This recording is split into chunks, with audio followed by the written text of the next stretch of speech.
All right. How's everybody doing? Also, let me get somebody in here to double check the audio. Give me 1 second. All right.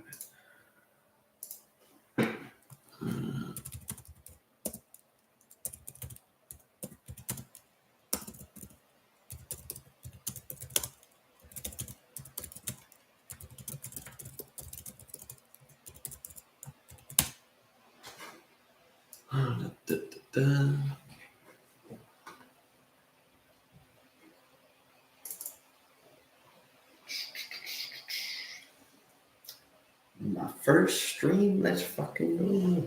Excuse my language, I'm gonna have to watch that. Old Marine habit, you know?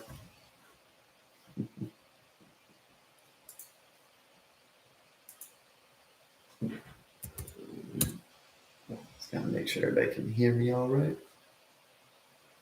Especially considering that we don't have any, well, I don't have any viewers right now. We gotta make sure we are good to go.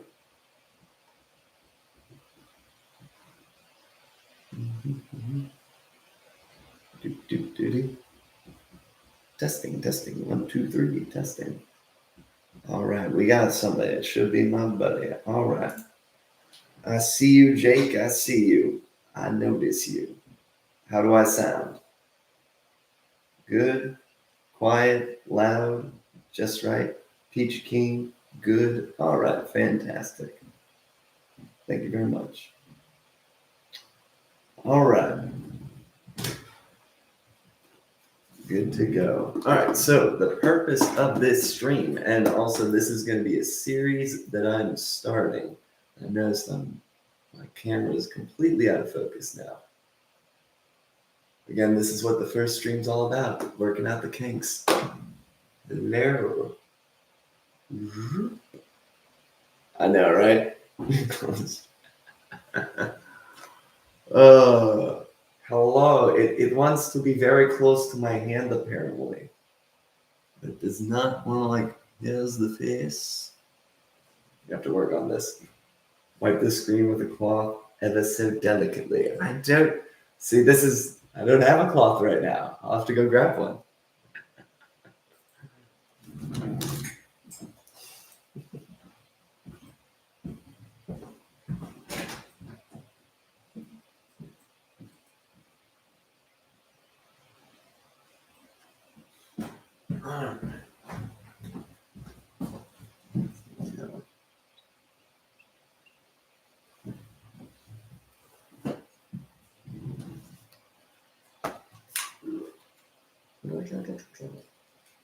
Nope.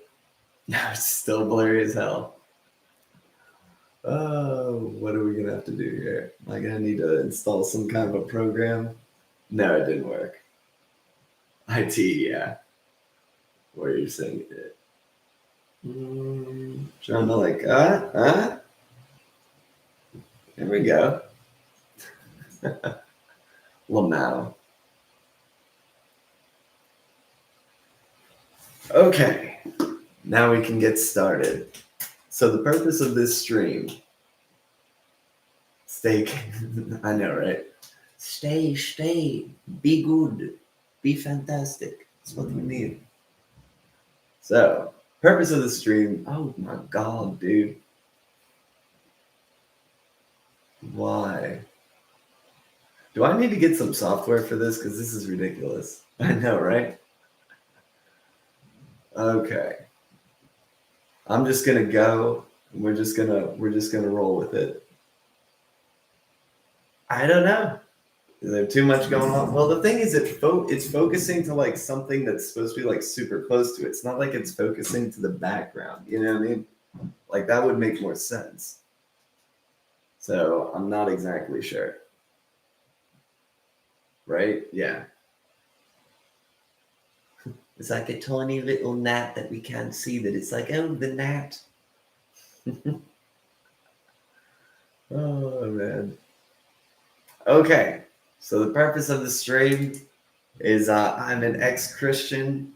I grew up as a Christian until I was about 24, and then life kind of took me on a roller coaster ride of misery, and I kind of came to certain conclusions that Christianity just isn't what it's cracked up to be. That's it in a nutshell. And I'm 35 now, so it's 10 years since basically, and I've done a lot of, you know, consideration since then. And basically, I'm going through the Bible starting from the beginning as a way to present to everyone, and also for my own self to start from the beginning and go through it all, because I've never read the Bible from the front to all the way through in one go. So this is also an experience for me, and so everybody else can come along with me for the ride, and I can present to you my perspectives and my findings and the way that I view the Bible, and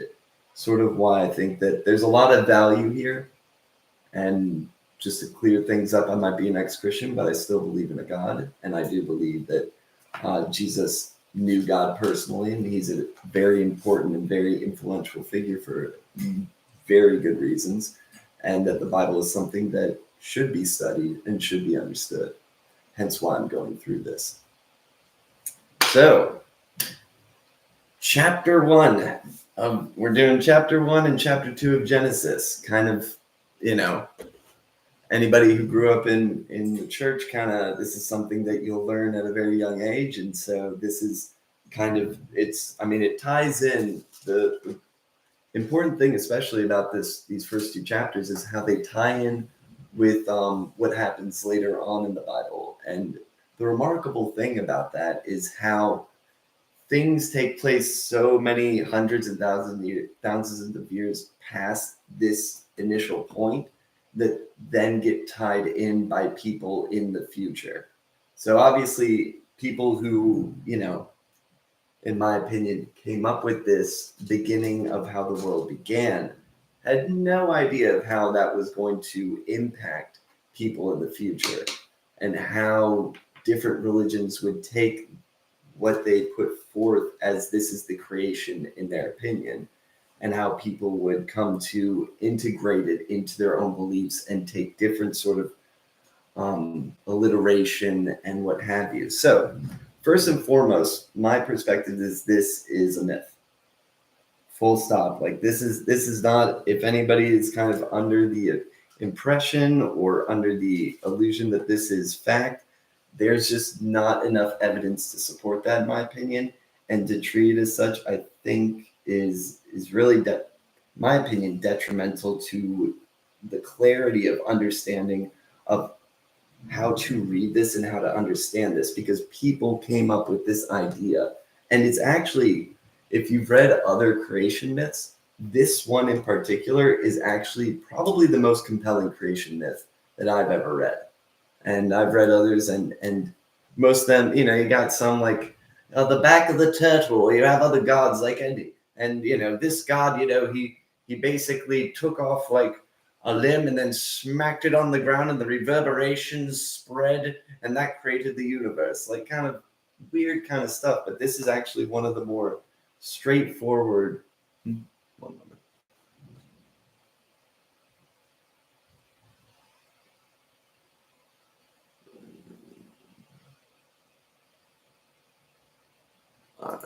Un momento.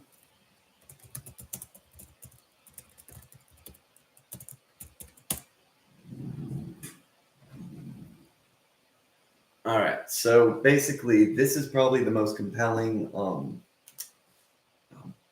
beginning creation myth that I've come across. And who knows how many times this was sort of like, you had the first person who probably started off. Who knows how close the first time somebody told this story, how close it was to the final product that actually got put into ink and paper and finally sort of like printed down as like, this is the definitive edition that got put into the Torah as this is like, we're treating this now as sacred and we're not changing it anymore.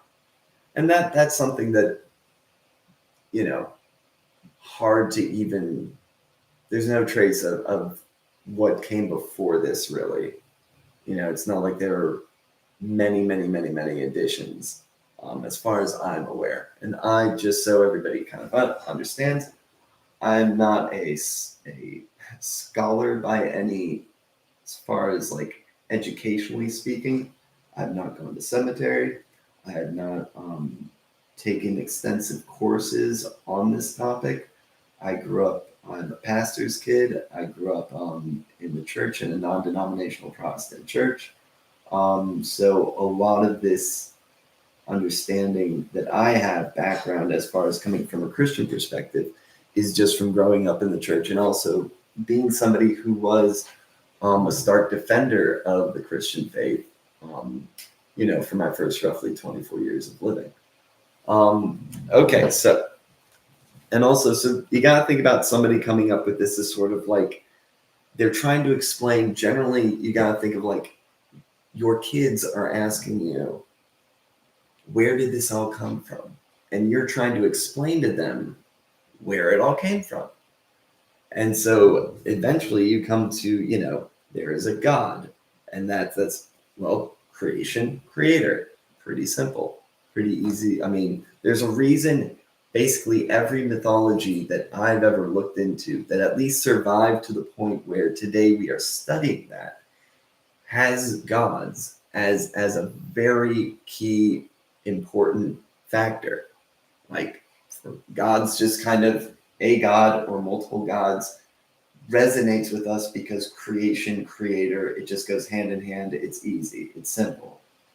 And so with that, it goes through, I created the heavens and the earth. God, the earth was without form and void, and darkness was over the face of the deep. And the Spirit of God was over the face of the waters. Da da da da da. I'm not going to read to you all of Genesis here, but I will bring up certain highlights. So what's also fascinating these two chapters really highlight, that I want to really kind of make clear, is how the first two chapters, earth being created, we have a creator, that is God, and then you have the fact that like life is mentioned here. Obviously things are living, they're being created, and they have life. And also in the first two chapters, it brings up good and evil. That's something that also gets brought up. So they're kind of key sort of things that a parent would want to teach their child. Where does good and evil come from? Okay, you have a tree. There's a tree of the knowledge of good and evil, that kind of thing. And then you also have the idea of death is brought in the second chapter, just to be clear for everybody, chapter 2, verse 17, about basically God is speaking to Adam and Eve. You may surely eat of any tree, or I guess in this case it's just Adam.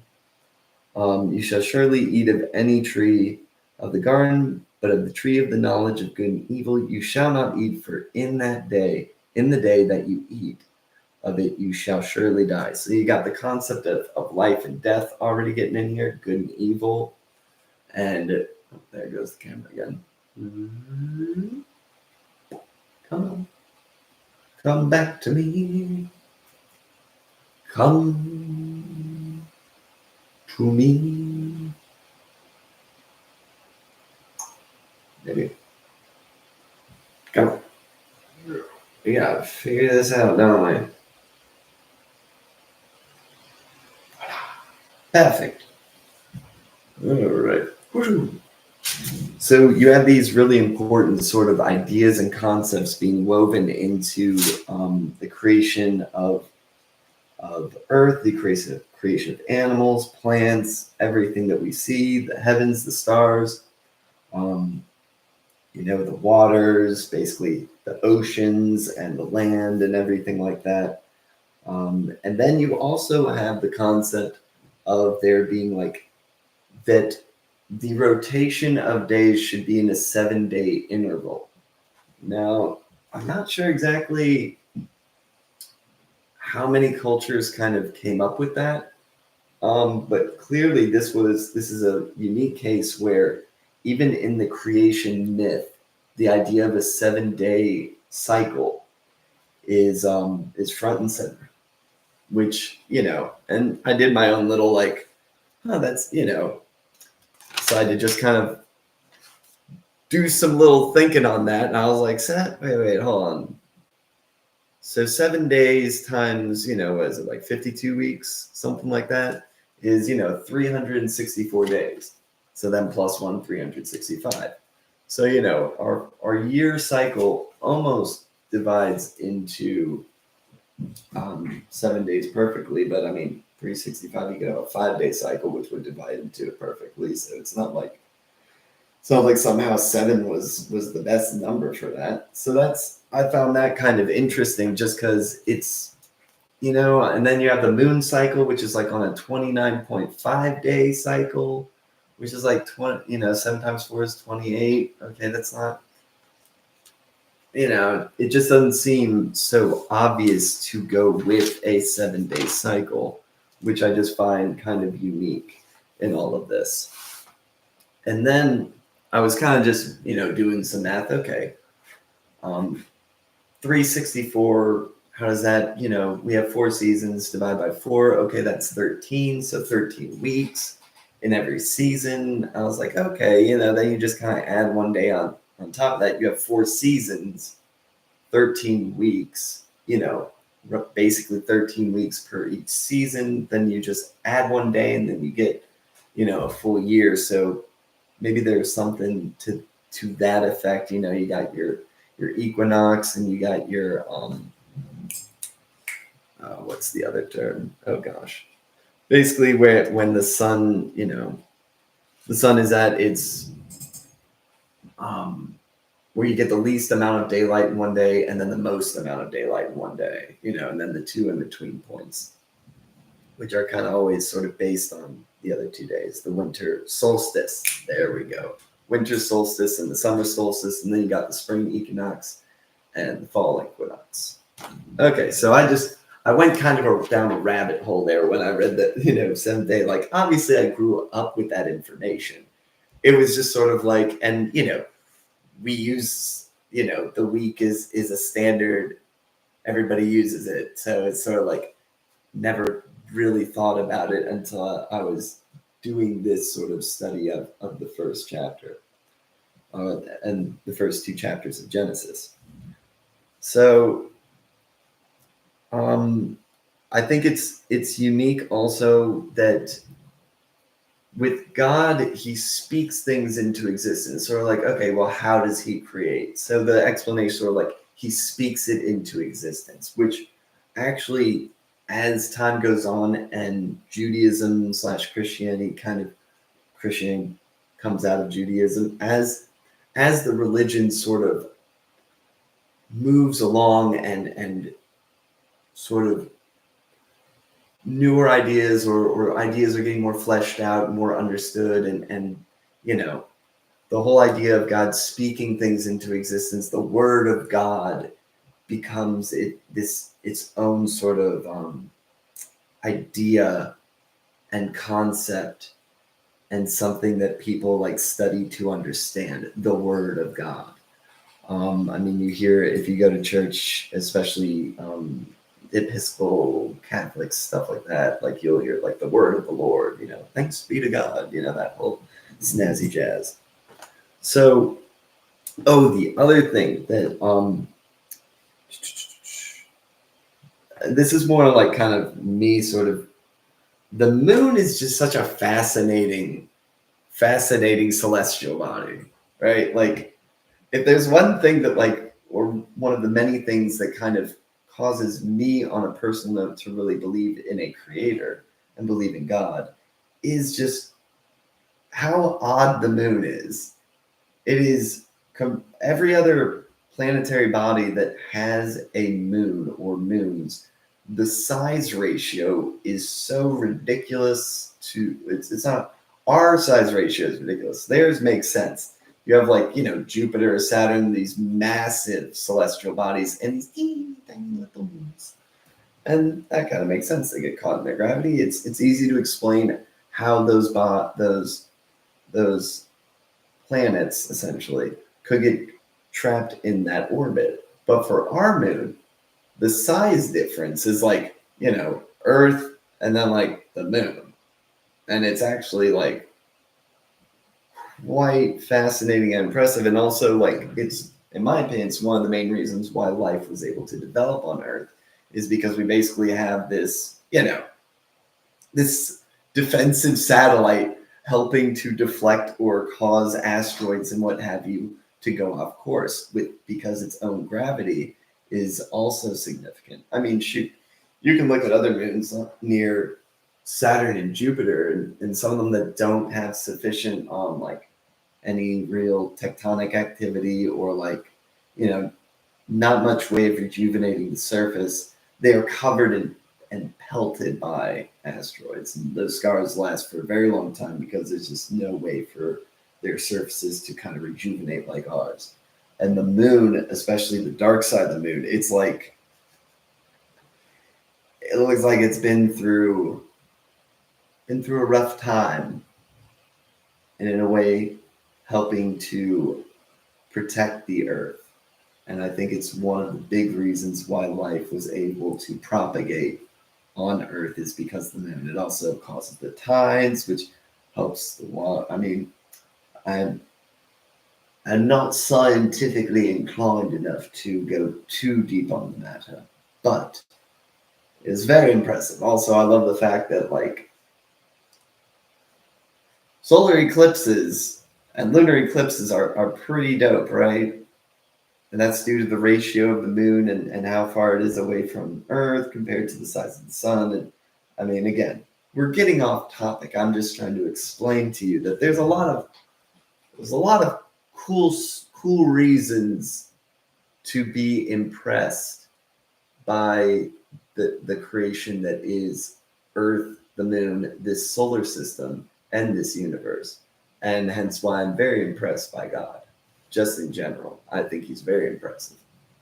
And I'm going to use the he just because it's what I grew up with. I'm not going to say it. I'm not going to say she. Could be a she.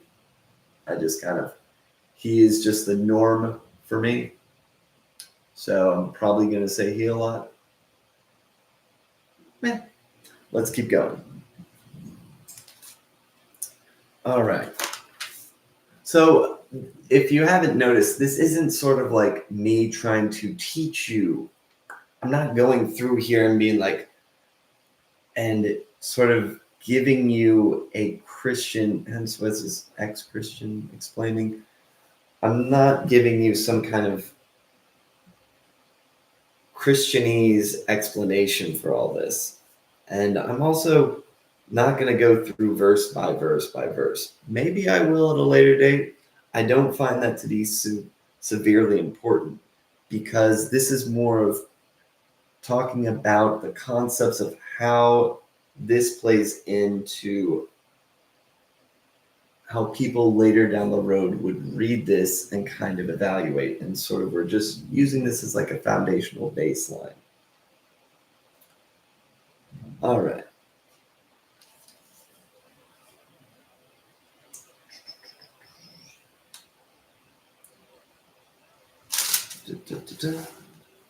All right.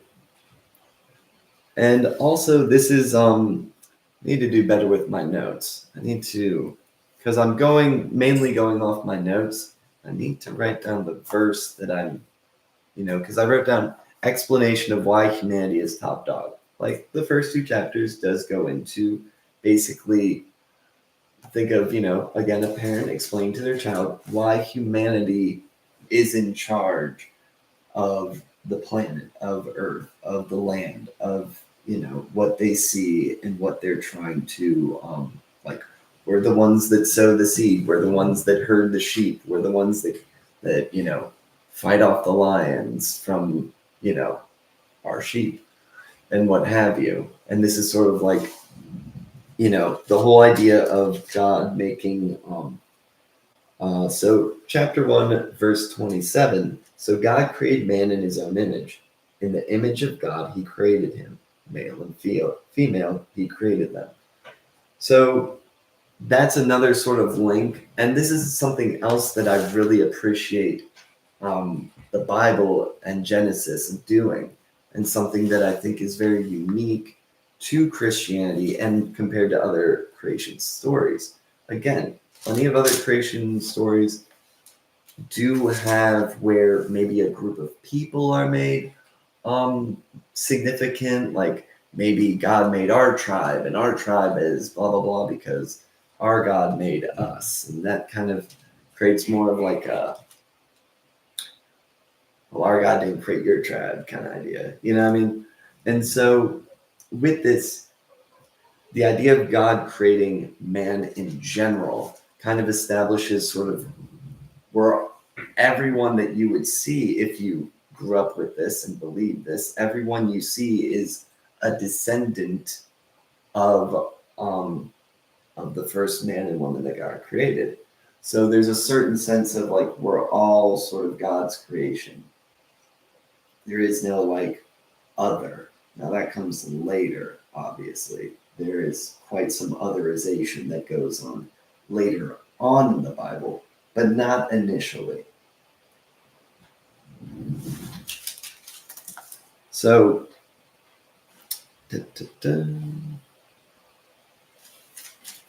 and also this it gives kind of more of a personal connection to our Creator, and I do appreciate that because it's not something that feels cold or distant in any way, and also that fits with my experience with God. I don't find that He is cold and distant, as much as there might be moments where God feels that way.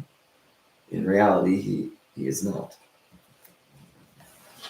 We'll talk more about that at a later date, because that's a whole different can of worms, or can of faith.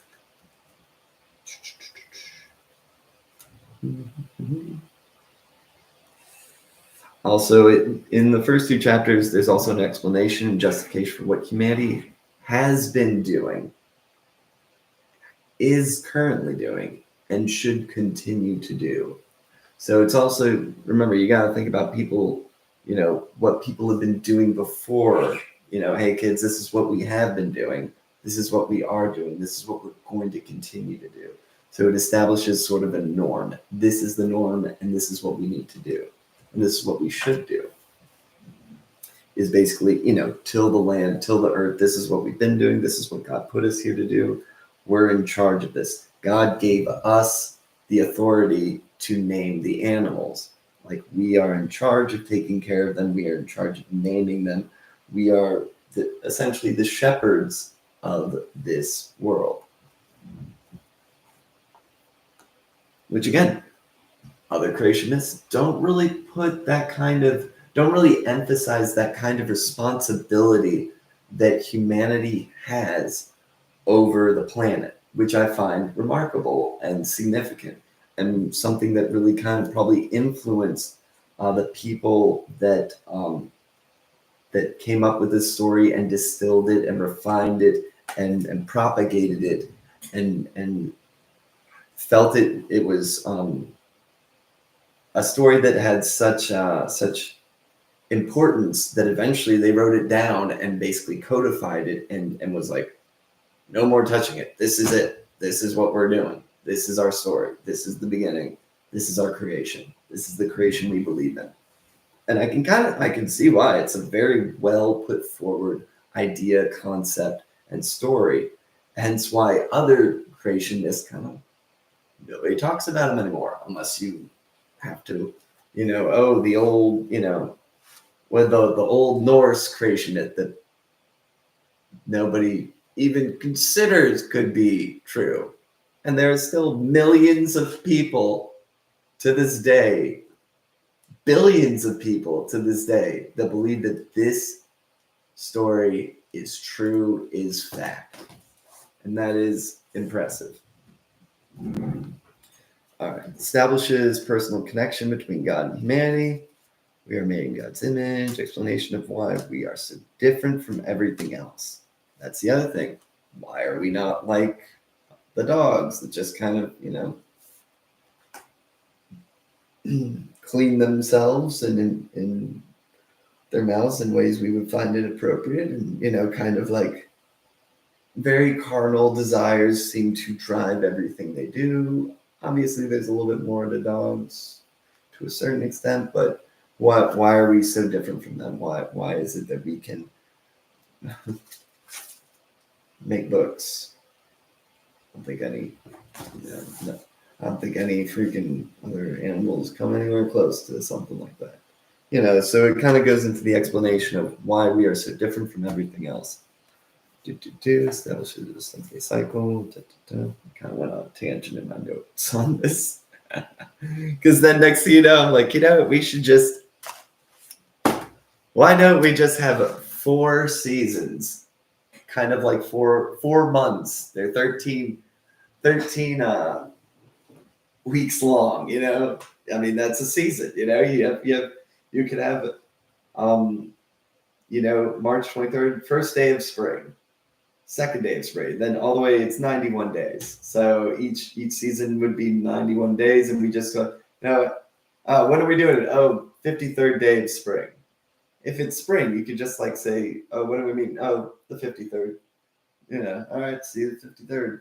It's like we could fully implement this if we wanted to. Only issue I see is, well, it wouldn't really, Southern Hemisphere would kind of have to switch it. And like the fact that we use months that are standard, and they don't like imply that of what season it is. And then if you're near the equator, again, some places just have like a wet season and a dry season, and it's not really broken up into quadrants really. So I could see why we wouldn't do this, but I kind of went through and like wrote down, it'd be like March 23rd, the first day of spring, all the way to June 22nd, then summer to September 21st, that would be summer, and then da. And I was like, anyway, I went on a whole tangent in here. I was like, okay, 13 weeks for a work section. 13 is a terrible number, prime number. It's terrible. Well, like, okay, what if we did the first week of each season be like a holiday week? That way you have 12 weeks is like your work month, essentially. Your work month is 12 weeks. And then you can kind of plan around that, right? Easily divisible into all kinds of things. Because 13 is awful. And then think about it. Every 12 weeks you get a week off. I think it'd be fantastic. Oh, and then we have to add 1 day. So I'd just be like, all right, the day before New Year's Day, which New Year's Day I'd want to be the first day of spring, because I like the idea of like the first year starting with like first day of spring. It's always kind of like, oh, the year's over and now, well, it's January, February, March. You just like, at least for people in the Northern Hemisphere and like Virginia, which is where like, I grew up. It was just cold. It was cold. It was just like, this doesn't feel very new and fresh. It just feels bitter. So New Year's Day should be the first day of spring. And then the day before that, we'll just make that Christmas Day. Won't be a Saturday, won't be a Sunday, nothing like that. That way, every first day is a Monday. Easy. Every first day of each season is a Monday. Every first day of every year is a Monday. Every last day of every year is a Sunday. Well, I guess technically it'd be Christmas Day, which is neither a Sunday nor a Monday. It's just Christmas Day. There you go. That's my plan. It'll never get implemented, but I had a lot of fun going through all this.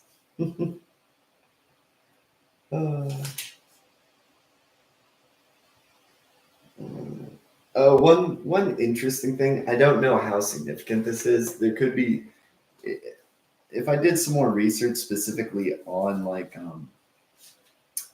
patterns of how the Bible was written down, just one thing that I found interesting was Um, in chapter 2, that's when you have Lord in all caps, at least for the English Standard Version. In chapter 2, that's where they do Lord all caps, Lord God. And I just found it interesting that like none of that was in chapter 1, and then in chapter 2, that's when we see that. And if I had to guess, it is. Let me see here. No, I don't have a good guess, to be honest. Maybe something to do with now that there is a now that God's created man, created woman, created humanity. Now he is a Lord God. Beforehand he was just God, but now he is a Lord God because he is lording over humanity. Wasn't good enough for the rats and the snakes and the dinosaurs, but once humanity came into existence, he was now a proper lord. His lordship began. I don't know. Let's see. All right. Yeah, chapter 2 is the first mention of life and death and first mention of evil. So again, this is sort of a lot of things kind of get brought up, important talking points of, where does good and evil come from, Dad? Oh, well, let me tell you. There was a tree in the garden. We weren't supposed to eat it. We were supposed to be blissfully ignorant of good and evil. We were not supposed to know that it existed. We were supposed to actually be maybe a bit more like the mammals, the animals, the wild beasts. Maybe a bit more like that if we didn't know about good and evil. But once we ate that apple, or peach, or whatever, fruit, then now that is why we understand. We have the knowledge of good and evil.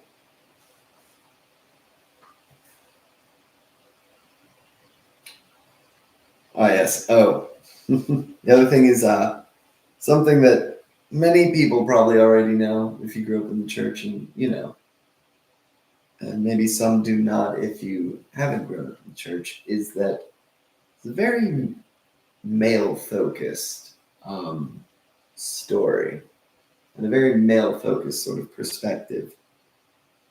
God is a he. And then, what is the first? Why was the first? Man was created first in the Bible, and then woman was created. And why was that? Well, he needs a helper. He needs somebody to help him out. It's just it's amusing, but that's how we go. That's how the Bible frames it.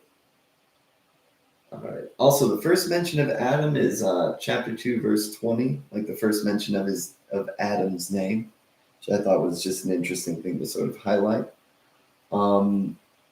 And also, the other thing. So you got life, death, creation, heavens, waters, oceans, blah, good and evil. Marriage. Marriage also gets like its first mention in the second chapter. So you got all these like key points of sort of kind of understanding of, again, you're talking to your kids, and then you're explaining good and evil, you're explaining where man and woman comes from, you're explaining where creation comes from, you're explaining there's a God, and then you're explaining marriage, man and woman, marriage. Therefore, and this is the last verse of chapter 2, therefore a man shall leave his father and verse 25, his father and his mother, and hold fast to his wife, and they shall become one flesh. And the man and his wife were both naked and were not ashamed.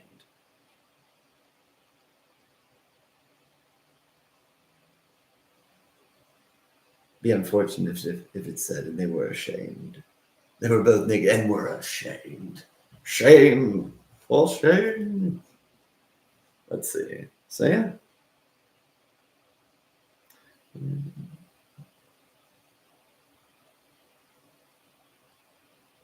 So yeah, so that's how it's the verse that ends off chapter 2. Again, I'm not gonna be going like verse by verse into all this unless you guys want me to. Unless there's a strong push for me to like read this with y'all and maybe do my notes with you guys.